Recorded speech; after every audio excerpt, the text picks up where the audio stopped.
This is VOA News. Reporting by remote, I'm David Byrd. U.S. President Donald Trump has laid out guidelines Thursday for reopening the coronavirus-ravaged U.S. economy. Speaking at a White House briefing, the president said that states should take a phased approach to let Americans return to work as conditions allow. We're establishing clear scientific metric and benchmarks on testing, new case growth and hospital capacity that must be met before advancing to each phase, and that's each phase specifically in the reopening of our country.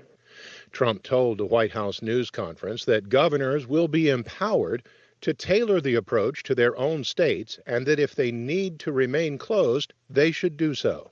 Our approach outlines 3 phases in restoring our economic life. We are not opening all at once, but one careful step at a time. The president has made reopening the economy a top priority of his administration. The president's announcement came on a day when the Labor Department announced that more than 5 million Americans filed for unemployment benefits last week. We get more from AP's Rita Foley. 5.2 million more Americans went on unemployment last week as the coronavirus claims more jobs. Some industries were hit hard early on: hotels, restaurants, retail stores. Now the coronavirus outbreak is killing a broader array of jobs. Software programmers, salespeople, and legal assistants are being laid off. 68-year-old Fern Weinbaum was furloughed last month from her job as a legal secretary in Manhattan. Weinbaum still hasn't received her unemployment benefits, which she says she's counting on to help pay her monthly rent of $1,100. I'm Rita Foley.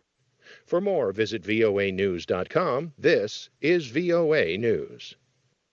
Japanese Prime Minister Shinzo Abe has expanded an ongoing state of emergency to all of Japan as the new coronavirus continues to spread. The Japanese Prime Minister said we will expand the area for implementing emergency measures that were declared on April 7th from the 7 prefectures to all prefectures. The implementation period remains unchanged through May 6th. Abe's previous state of declaration on April 7th only covered Tokyo and 6 other prefectures deemed at high risk of infection. The Japanese Prime Minister said that he is asking local governments to urge residents not to take non-essential, non-urgent trips back to their hometowns or any trips that involve travel between areas and prefectures to avoid the spread during Japan's Golden Week holiday. Abe's coronavirus response has been criticized for being too slow and too lax. A countdown to a 4th election in Israel in more than a year of political deadlock began Thursday after Prime Minister Benjamin Netanyahu and his main rival Benny Gantz missed a deadline to form a government. Reuters' Adam Reed has details. Despite the deadline now passing for Gantz to put together an administration, he and Netanyahu both promised to push on with negotiations. It was only at the beginning of March that Israelis last cast votes and now face another election if Parliament cannot decide on a new nominee within the next month. To complicate matters more, Netanyahu's corruption trial is still due to be heard later in May. However, according to one opinion poll, his popularity has been given a boost in recent weeks thanks to his handling of public safety and decisive action over lockdown measures.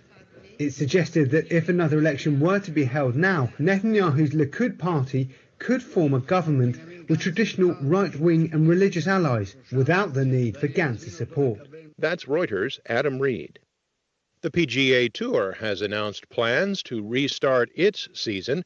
We get details from AP's Josh Roundtree. The PGA Tour laid out an ambitious plan Thursday to resume its season the second week of June and keep fans away for at least a month, conceding that any return to golf depends on whether it can be played safely amid the coronavirus outbreak. The Charles Schwab Challenge at Colonial in Fort Worth, Texas, was pushed back to June 11th through 14th. Assuming golf gets the green light from government and health officials, the tour then would have an official tournament every week through December 6th, except for a Thanksgiving break. Golf is the first sport to announce plans for a restart. Last week, the PGA announced that 3 majors, including the Masters in November, would go off later in the year. I'm Josh Roundtree. For more, visit our website. Reporting by remote, I'm David.